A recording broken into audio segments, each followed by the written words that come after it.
Okay, next. A soil weighs 1,960 pounds per, so LCY means ano to? Loose cubic yards, no? 2,800 pounds per, yung BCY naman is bank cubic yards, and 3,500 pounds compacted cubic yards. CCY means compacted. So yung L means loose, B means bank, and then C means compacted. No? So yung interpretation itong tatlong to is na-discuss ko sa ibang video. So I'll just put the link here. No? So just click that.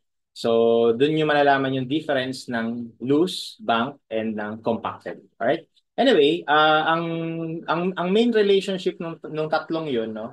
The idea is the volume of loose material is equal to the volume of the bank material times 1 plus percentage of swell.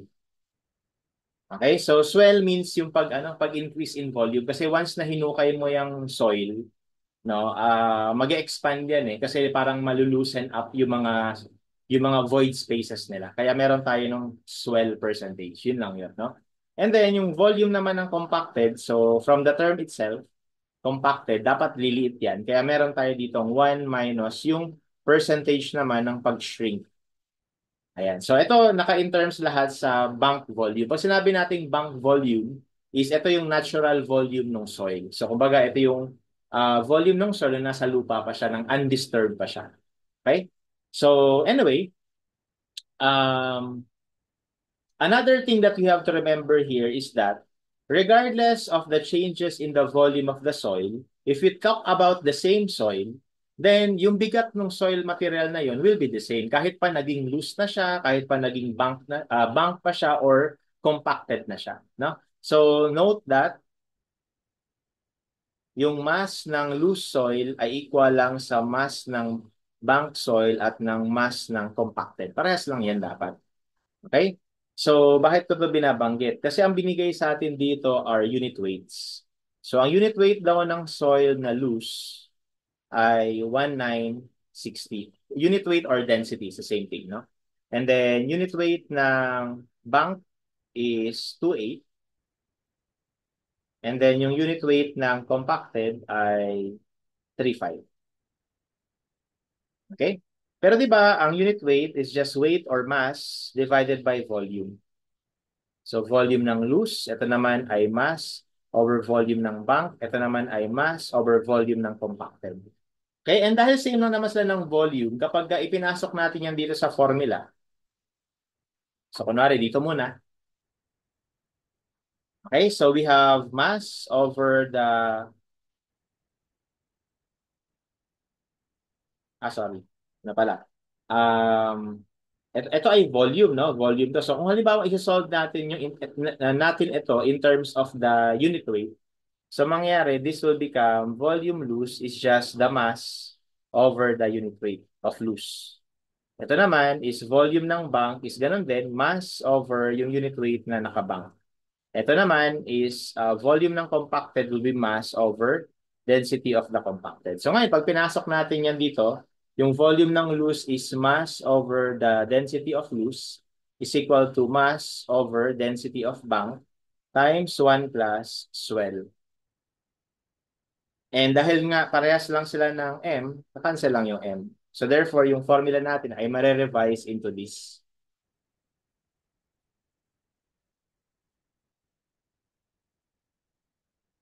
Okay?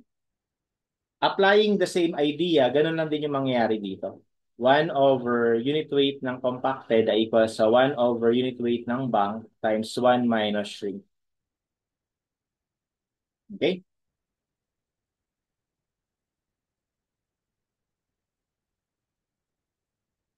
So dahil kasi ang binigay ay naka-unit weight, no?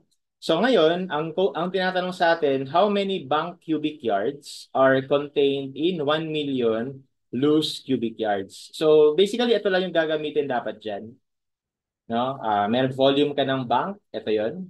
Sorry, ito pala yung tinatanong, no? Yung bank cubic yard. Tapos may given ka na loose cubic yards. Ito yun. So kung meron lang sana tayong swell, makakakompute natin. And makakompute natin yung swell galing dito sa initial given.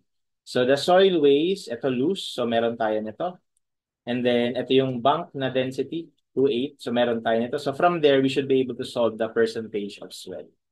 Okay, so we have 1 over